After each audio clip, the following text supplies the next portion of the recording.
day sa inyo tanan mga master. Narito tayo ngayon sa Lawigan, Mate, Davao Oriental. So spot na to mga master. Tre.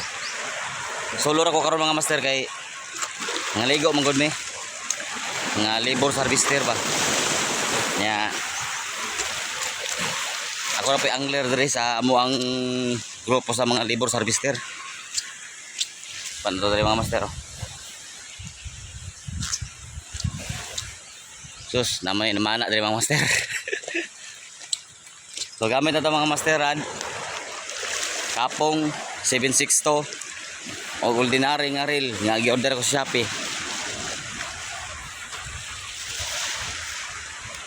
Sagoy lang. Master. Try na to ni diri mga master kung makadali ta diri.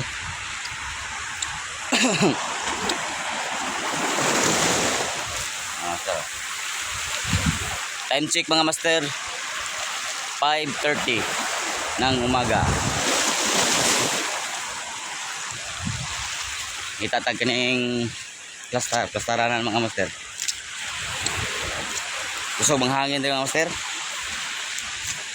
Hindi, gusto ka sa hangin din eh.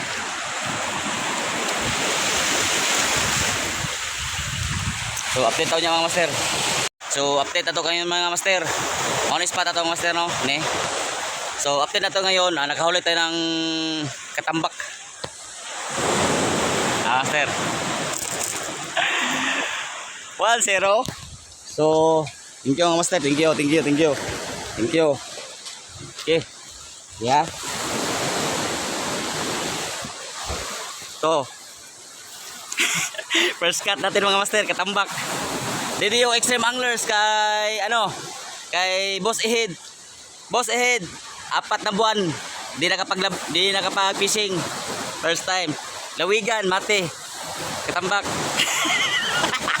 Update na ba tayo mga master? Update na ba ta? So what's up? In magandang morning mga master. Update natin mga master. Low tide na mga master, low tide na. Yan, low tide na. Medyo mababaw na yung ating spot. At saka di tayo makapunta sa malalim kasi may mga master, may namukot. Namukot. Namukot. Balik tayo niya diri mag high tide. So huli natin mga master ay to. So yung huli natin isang piraso lang mga master, katambak. Saka yung lure na nakahuli 5 grams. Saka yung gamit natin siguro lang reel 300 series. Line natin 15 LB and 10 LB ang ating leader line. So kapong 762 yung gamit natin. So yun lang mga master, maraming salamat sa inyong lahat.